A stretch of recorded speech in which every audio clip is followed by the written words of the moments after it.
ತುಮಕೂರು ನಗರದಲ್ಲಿರ್ತಕ್ಕಂಥ ಪ್ರತಿಷ್ಠಿತ jewellery shop ಒಂದರಲ್ಲಿ ಸುಮಾರು 10 ಉಂಗುರಗಳು ಮತ್ತು 2 ಸರಗಳು ಕಳ್ಳತನ ಆಗಿರ್ತಕ್ಕಂಥದ್ದು. ಈ ಒಂದು ಪ್ರಕರಣಕ್ಕೆ ಸಂಬಂಧಪಟ್ಟಂತೆ ಮಾತನಾಡಲಿಕ್ಕೆ ನನ್ನ ಜೊತೆ ಹೀಗಿದ್ದಾರೆ ವಿಶ್ವಾಸ್ ಜ್ಯುವೆಲರ್ನ ಮಾಲೀಕರು. ಯಾವ ರೀತಿಯಾಗಾಯಿತು ಅದು ಒಂದು ರಣರೋಚಕ ಕತೆ ಅಂತಲೇ ಕೂಡ ಹೇಳ್ಬೋದು. ಅವ್ರನ್ನೇ ಮಾತನಾಡಿಸ್ತಾ ಹೋಗ್ತೀನಿ. ಯಾಕೆ ಅಂತಂದರೆ ಇಲ್ಲಿ ಕಳ್ಳತನ ಮಾಡಿರ್ತಕ್ಕಂಥದ್ದು ಯಾವುದೇ ರೀತಿಯಂಥ ಕಳ್ಳ ಅಲ್ಲ, ಆದರೆ ಇಲಿ ತನ್ನ ಆಹಾರಕ್ಕಾಗಿ ಬಂದು ಏನೋ ಅಲ್ಲಿರ್ತಕ್ಕಂಥ 10 ಉಂಗುರಗಳು ಜೊತೆ 2 ಸರವನ್ನು ಕೂಡ ತಗೊಂಡೋಗಿರ್ತಕ್ಕಂಥದ್ದು. ವಜ್ರ ಮತ್ತು ಬಂಗಾರದಿಂದ ಮಾಡಿರ್ತಕ್ಕಂಥ ಆಭರಣಗಳನ್ನು ಕದ್ದೊಯ್ದಿರ್ತಕ್ಕಂಥದ್ದು. ಈಗ ನನ್ನೊಟ್ಟಿಗೆ ಈ ವಿಚಾರವಾಗಿ ಮಾತನಾಡೋದಕ್ಕೆ ವಿಶ್ವಾಸ್ ಜ್ಯುವೆಲರಿ ಮಾಲೀಕರಿದ್ದಾರೆ, ಅವ್ರನ್ನೇ ಮಾತಾಡ್ತೀನಿ. ಸರ್, ಯಾವ ರೀತಿ ಆಯಿತು, ನಿಮ್ಗೆ ಯಾವಾಗ ಗೊತ್ತಾಯಿತು ಈ ಉಂಗುರಗಳೆಲ್ಲನೂ ಕೂಡ ಒಡವೆಗಳು ಕಳ್ತನ ಆಗಿದೆ? ಮೊದಲನೇದಾಗಿ ನಮಸ್ತೆ, ನಾನು ವಿಶ್ವಾಸ್ ಜ್ಯುವೆಲರ್ಸ್ ತುಮಕೂರು. ಆ್ಯಸ್ ಯೂಶುವಲ್ ನಾವು ನಮ್ಮ ಅಂಗಡಿಯಲ್ಲಿ ಸೇಫ್ಟಿಗೋಸ್ಕರ ನಾವು ಡೈಲಿ ಕೌಂಟ್ ತೊಗೊತೀವಿ, ಗೋಲ್ಡ್ ಕೌಂಟ್ ತೊಗೊತೀವಿ, ಎಷ್ಟಿದೆ ಚಿನ್ನ, ಎಷ್ಟಿದೆ ಉಂಗುರಗಳು, ಸರಗಳು, ಆ ಥರ. ಅದಕ್ಕೆ ಒಬ್ಬರು ಹೆಡ್ ಇರ್ತಾರೆ. ಅದರಲ್ಲಿ ಏನಾಯಿತು, ಒಂದು ನೆಕ್ಸ್ಟ್ ಡೇ ನಾವು ಬಂದಾಗ ಅದರಲ್ಲಿ 10 ಉಂಗುರ, 2 ಚೈನ್ ಕಮ್ಮಿ ಬಂತು. ಮತ್ತು ಇನ್ನೊಂದು ಟ್ರೇಯಲ್ಲಿ ಒಂದು 12 ಟ್ಯಾಗ್ಗಳು ಕಮ್ಮಿ ಇತ್ತು. ಅಂದರೆ ಉಂಗುರ ಹೋಗಿಲ್ಲ, ಬಟ್ ಟ್ಯಾಗ್ ಹೋಗಿತ್ತು. ಸೊ ನಾವು ಆ ಡೇ ಪೂರ್ತಿ ಅನಲೈಸ್ ಮಾಡಿದ್ವಿ, ಒಂದು 2-3 ಅವರ್ಸ್ ತೆಗೆದ್ವಿ. ಬಟ್ ಯಾರೂ ಕಳ್ಳರು ಸಿಗಾಕೊಳ್ಳಿಲ್ಲ. ಟ್ರೇಗಳು ಅಷ್ಟೊಂದು ತೋರಿಸಿದ ಕಸ್ಟಮರ್ಸ್ ಏನು ಎತ್ಕೊಂಡಿರಲಿಲ್ಲ, ಯಾರೂ ಇಲ್ಲ.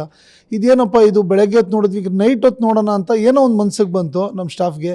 ನೈಟ್ ಹೊತ್ತು ನೋಡುವಾಗ ಸುಮಾರು ಬೆಳಗ್ಗೆ 4 ಗಂಟೆ ಜಾವದಲ್ಲಿ ಒಂದು ಇಲಿ ಬಂದು ಒಂದು ಉಂಗುರ ಎತ್ಕೊಂಡು ಹೋಗುತ್ತೆ, ಅದ್ರ ಹಿಂದೆ ಫಾಲೋ ಹಂಗೆ ಎತ್ಕೊಂಡು ಹೋಗುತ್ತೆ. ಸೊ ಇದು ಒಂಥರ ನಮಗೆ ಅಷ್ಟಾನಿಶ್, ಅಂದರೆ ಇದು ಒಂಥರ ಆಶ್ಚರ್ಯವಾದದ್ದು ಕೆಲಸ ಆಗೋಯ್ತು. ಇದೇನು ಈ ಥರ ಇಲಿನೂ ಮಾಡುತ್ತಾ ಅಂತ. ಸೊ ನಾವು ಆಮೇಲಿಂದ ಅದನ್ನು ಹುಡ್ಕೋದು ಒಂದು ಸಾಹಸನೇ ಆಯಿತು. ಯಾಕಂದರೆ ಫರ್ನಿಚರ್ ಕೆಲಸ ಮಾಡುವಾಗ ಎಲ್ಲ ಕಡೆ ಅವರು ಗ್ಯಾಪ್ಗಳು ಬಿಟ್ಟಿದ್ರು. ನಮ್ಮಲ್ಲಿ ಲಕ್ಕೀಲಿ ಅವತ್ತೊಬ್ಬ ರಾಜು ಅಂತ ಒಬ್ಬ ರಾಜಸ್ಥಾನಿ ವರ್ಕರ್ ಇದ್ದರು. ಅವರು ನಾನು ಎಲ್ಲ ತೆಗೆದುಬಿಟ್ಟು ಎಲ್ಲ ಉಂಗುರ ಹುಡ್ಕಪ್ಪ, ಸುಮಾರು 10 ಲಕ್ಷದಲ್ವ, ಅದನ್ನು ಹುಡುಕ್ಲೇಬೇಕು, ಪ್ಲಸ್ ಅದು ಬಿಲಗಳೆಲ್ಲ ನಾವು ಮುಚ್ಚಬೇಕು ಅಂತ ಇದು ಮಾಡಿದ್ದು. ಸೊ ಅವನು, ಅಣ್ಣ ಏನು ಬೇಡ ನಾವು ಮಾಡಿಕೊಡ್ತೀವಿ ಅಂತ ಹೇಳಿ ಒಂದು 5-6 ಕಡೆ ಓಪನ್ ಮಾಡಿ ಮೊಬೈಲ್ ಕ್ಯಾಮ್ರಾ ಒಳಗೆ ಬಿಟ್ಟು ಅಲ್ಲಿ ನೋಡ್ತಿದ್ವಿ. ಚೈನ್ ಬಿದ್ದಿದೆ, ಒಂದು ಕಡೆ ಉಂಗುರ ಬಿದ್ದಿದೆ, ಚೆಲ್ಲಪಿಲ್ಲಿ ಆಗಿತ್ತು. ಅದು ಬಂದಿದ್ದು ಇಲಿಯ ಫುಡ್ಗೋಸ್ಕರ. ಫುಡ್ಡು ಅದು ಟ್ಯಾಗು ನಮ್ಮದು ಗಟ್ಟಿ ಇರೋದ್ರಿಂದ ಅದನ್ನು ಎಳ್ಕೊಂಡೋಗಿದೆ ಹಲ್ಲಲ್ಲಿ. ಸೊ ಈ ಥರ ಕಳ್ಳತನ ಆಯಿತು. ಯಾವ ಥರ ನಿಮ್ಮ ಇಲಿನೇ ಅಂತ ಯಾವ ರೀತಿಯಾಗಿ ಪತ್ತೆ ಹಚ್ಚಿದ್ರಿ ಸರ್? ಸರ್, ಅದೇ ಕ್ಯಾಮ್ರಾದಲ್ಲಿ ನೋಡಿದ್ವಲ್ಲ, ಇಲಿ ಬಂದು ಪ್ರಾಪರಾಗಿ ಕಾಣುತ್ತಾ ಕ್ಯಾಮ್ರಾದಲ್ಲಿ, ಇಲಿ ಬಂದು ಎತ್ಕೊಂಡೋಗಿದ್ದು, ಅಲ್ಲಿ ತಿರ್ಗಾಡ್ತಾ ಇದ್ದಿದ್ದು ಅದೆಲ್ಲ ಕಾಣಿಸುತ್ತೆ.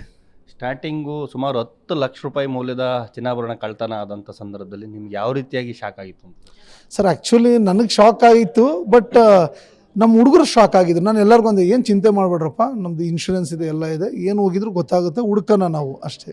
ಸಹಜವಾಗಿ ಸಿಬ್ಬಂದಿಗಳು ಮತ್ತು ಅವತ್ತು ಹಿಂದಿನ ದಿನ ಯಾರಾದರೂ ಬಂದು ಹೋಗಿದಾರ, ಕಳ್ತನ ಆಗಿದೆಯಾ ಅನ್ನೋಂಥದ್ದು ಒಂದು ಭಯ ಇರುತ್ತೆ. ಆ ಅಂಥ ವಾತಾವರಣದಲ್ಲಿ ಯಾವ ರೀತಿ ಇತ್ತು? ಸರ್, ಇಲ್ಲ, ಆ್ಯಕ್ಚುಲಿ ಅದೇ ವಾತಾವರಣ ಇದ್ದಿದ್ದು ನೀವು ಹೇಳಿದಾಗೆ. ಕಳ್ತನ ಆಗೋ ವಾತಾವರಣ ತುಂಬ ಆ ಥರ ಏನಾದರೂ ಆಗಿರ್ಬೋದಾ? ಒಂದು ಟ್ರೇನೇ ಇರಲಿಲ್ಲ ಆ್ಯಕ್ಚುಲಿ. ಆ ಟ್ರೇಯಲ್ಲಿ ಇರೋದನ್ನು ಪೂರ್ತಿ ಹೋಗ್ಬಿಡ್ತಾ, ಟ್ರೇನೇ ಎತ್ಕೊಂಡು. ಮತ್ತು ಉಂಗುರ ಎತ್ತತಕ್ಕ ನಮ್ಮ ಸ್ಟಾಫ್ ಆ ಥರ ಅಷ್ಟೊಂದು ಲೇಜಿ ಇಲ್ವಲ್ಲ. ಅದಂತಕ್ಕಂತಲೇ 3-4 ಅವರ್ಸ್ ಸ್ಪೆಂಡ್ ಮಾಡಿದ್ರು, ಅದು ಅವಾಗ ಸಿಗಲಿಲ್ಲ. ಬೆಳಗ್ಗೆ ಅದೇ ರಾತ್ರಿ ಹೊತ್ತು ಹುಡುಕ್ದಾಗ ಸಿಕ್ತು. ಯಾವ್ಯಾವ ಒಡವೆಗಳು ಇದ್ವು ಸರ್? ಒಟ್ಟು 10 ವಜ್ರದ ಉಂಗುರಗಳು, 2 ವಜ್ರದ ಚೈನ್ಗಳು, ಬರೀ ವಜ್ರದ್ದೇ ತೊಗೊಂಡೋಗಿದ್ದಾವೆ. ಏನು ಹೇಳ್ತೀರಾ ಸರ್? ಏನಂದರೆ, ಗಣೇಶ ದೊಡ್ಡವನು, ಅವ್ರು ಪೂಜೆ ಮಾಡಿದ್ದಕ್ಕೆ ಗಣೇಶ ನನಗೆ ಹುಡುಕೊಟ್ಟವ್ರೆ. ಏನಾದರೂ ತಪ್ಪೇನೋ ಮಾಡಿರ್ಬೋದೇನೋ, ಇಲ್ಲ ಇಲಿ ಬಂದು ನನಗೆ ಇದು ಮಾಡಿದೆ. ಸೊ ಏನಿಲ್ಲ, ಸಿಕ್ತು, ಅದೇ ಖುಷಿ ನಮಗೆ. ಸರ್, ಕಂಪ್ಲೇಂಟ್ ಕೊಡಬೇಕು ಅಂತ ಏನಾದರೂ ನಿರ್ಧಾರ ಏನಾದರೂ ಮಾಡಿ? ಸೊ ಹೌದು, ಕಂಪ್ಲೇಂಟ್ ಕೊಡೋಣ ಅಂತಲೇ ಹುಡುಕಿದ್ದು. ಈಗ ಯಾರಾದರೂ ಫಸ್ಟ್ ಏನು ಮೈಂಡಲ್ಲಿ ಬರುತ್ತೆ, ಯಾರಾದರೂ ಒಬ್ಬರು ಕಸ್ಟಮರ್ ಬಂದಿರ್ತಾರೆ, ಅವರೇ ಯಾರು ತೊಗೊಂಡಿರ್ಬೋದು ಅಂತಲೇ ಮೈಂಡಲ್ಲಿ ಇರುತ್ತೆ. ಸೊ ಆ ಮೈಂಡಲ್ಲಿ ಇರುವಾಗ ನಾವೇನು ಅಂದ್ಕೊಂಡ್ವಿ, ಹಾಗೆ ಹುಡುಕಿದ್ದು ಫಸ್ಟು. ಸೊ ಯಾರೂ ಇಲ್ಲ. ಅದು ಈಗ ಇಲಿ ಮೇಲೆ ಏನು ಕಂಪ್ಲೇಂಟ್ ಕೊಡ್ತೀರಾ ಸರ್? ಇಲ್ಲಿಗೆ ತೊಗೊಂಡೋದ್ರಿ. ನಿಮ್ಮ ಅಂಗಡಿಯಲ್ಲಿ ಯಾವ ಭಾಗದಲ್ಲಿತ್ತು? ಅಂಗಡಿಯಲ್ಲಿ ನಾವು ಈಗ ಒಡವೆ ತೊಗೊಂಡು ಹಿಂದೆ ಇಡ್ತೀವಲ್ಲ ಸರ್, ಆ ಬ್ಯಾಕ್ ಸೈಡ್ ಜಾಗದಲ್ಲಿ ನಾವು ಇಟ್ಟಿರ್ತೀವಿ ಒಡವೆಗಳು, ಆ ಜಾಗದಿಂದ ಎತ್ಕೊಂಡೋಗಿದೆ.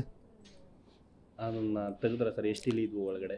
ಸರ್, ಇಲಿ ಒಂದು ಸಂತೆನೇ ಇತ್ತು ಸರ್. ಅಂದರೆ ಇಲಿ ಹಿಡಿಯೋಕ್ಕಾಗಲಿಲ್ಲ. ಇಲಿಗಳು ಮರಿ ಮಾಡಿದ್ವು, ಆ ಮರಿನೇನು ಸಾಯ್ಸೋಕೆ ಹೋಗಲಿಲ್ಲ. ನಾವು ತೊಗೊಂಡೋಗಿ ಆಚೆ ಬಿಟ್ವಿ.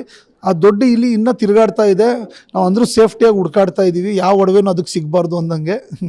ಇಲ್ಲಿ ಹುಡುಕ್ತಾ ಇದ್ರು, ಒಟ್ಟಿನಲ್ಲಿ ಹುಡುಕ್ತಾ ಇದ್ದೀವಿ ಸರ್. ಎಲ್ಲ ಬ್ರಾಂಚ್ಗೂ ಕಾಶಿಯಸ್ ಮಾಡಿದ್ದೀನಿ. ಈ ಇಲ್ಲಿ ನಮ್ಮ ಅಂಗಡಿ ಒಡವೆ ಇಷ್ಟ ಆಗಿದೆ, ಸೊ ಒಂದು ಸ್ವಲ್ಪ ಹುಷಾರಾಗಿರಿ ಅಂತ. ಒಟ್ಟಿನಲ್ಲಿ ನೀವು ಮನುಷ್ಯರು ಕದ್ದಿದ್ರು ಅನ್ನೋ ಒಡವೆನ ಇಲಿ ಕದ್ದಿರೋ ಅಂಥದ್ದು ಏನು ಅನಿಸುತ್ತೆ ಸರ್? ಒಂಥರ ಆಶ್ಚರ್ಯ ಸರ್. ಅದು ವಿಶ್ವಾಸ್ ಜ್ಯುವೆಲರ್ಸಲ್ಲಿ ಈ ಥರ ಆಯ್ತಲ್ಲ, ಆಶ್ಚರ್ಯನೇ ಸರ್. ಇದು ದೇವರೇ ಆಶ್ಚರ್ಯನೇ. ಅಷ್ಟು ಒಡವೆಗಳು ವಾಪಸ್ ಸಿಕ್ಕಿದೆ. ನಿಮ್ಗೆ ಸಿಕ್ಕಿರೋ ಅಂಥ ಒಡವೆಗಳಿಂದ ನಿಮಗೆ ಸಮಾಧಾನ ಆಗಿದೆ ಸರ್? ಸರ್, ತುಂಬ ಸಮಾಧಾನ ಆಗಿದೆ. ತಕ್ಷಣ ನಾವು ಎಲ್ಲ ಸಿಬ್ಬಂದಿಗಳಿಗೆ ಸ್ವೀಟ್ಸ್ ತರಿಸಿ ಎಲ್ಲ ತಿನ್ನಿಸಿದ್ವಿ. ಸಿಕ್ತು ಅಂತ ಸಂಭ್ರಮನೂ ಮಾಡಿದ್ವಿ ಸರ್. ಬಟ್ ಈ ಥರ ಕಳೆವಾಗಿದ್ದು ಅದು ನಮಗೆ ಒಂಥರ ಖುಷಿನೂ ತಂತು. ಈ ಥರನೂ ಆಗುತ್ತಾ ಈ ಜೀವನದಲ್ಲಿ ಅಂತ. ನೋಡಿ ಸರ್, ನಾವು ಬರೀ ಫಸ್ಟು ಪ್ರತ್ಯಕ್ಷ ಕಂಡರು ಪ್ರಮಾಣಿಸಿ ನೋಡಿ ಅಂತೀವಿ. ಇದರಲ್ಲಿ ಎಷ್ಟು ನಿಜ ಇದೆ ನೋಡಿ. ನಾವು ಏನಾದರೂ ಹೋಗಿದೆ ಅಂತ ಸ್ಟಾಫ್ ಮೇಲೆ ಅನುಮಾನ ಪಡೋದು, ಯಾರ ಮೇಲೂ ಅನುಮಾನ ಪಡೋದು, ಆ ಥರ ಬಿದ್ದವ್ರಿಗೇನೋ ಮಾತಾಡಿದರೆ ಎಷ್ಟು ತೊಂದರೆ ಆಗೋದು ನೋಡಿ. Okay sir, thank you.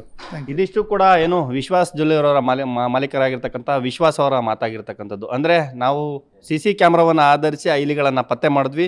ನಂತರ ಆ ಒಂದು ನಮ್ಮ ಅಂಗಡಿಯ ಒಳಗಡೆ ಇರ್ತಕ್ಕಂಥ ವುಡ್ನಲ್ಲಿ ಆ ಇಲಿಗಳ ಸಂತೆ ಕೂಡ ಇತ್ತು. ಜೊತೆಗೆ ಎಲ್ಲವೂ ಕೂಡ ಆಭರಣಗಳಿದ್ರು. ಅಲ್ಲಿದ್ದಂಥ ಟ್ಯಾಗನ್ನು ಮಾತ್ರ ಆಹಾರಕ್ಕಾಗಿ ತಿಂದಿತ್ತು ಅಂತೇಳಿ ಅವರ ಒಂದು ಅಭಿಪ್ರಾಯವನ್ನು ಕೂಡ TV5 ಜೊತೆ ಹಂಚ್ಕೊಂಡಿರ್ತಕ್ಕಂಥದ್ದು. ಕ್ಯಾಮ್ರಾ ಪರ್ಸನ್ ನವೀನ್ ಜೊತೆ ಸಂತೋಷ್ ನಿಟ್ರಲ್ಲಿ TV5 ಕನ್ನಡ, ತುಮಕೂರು.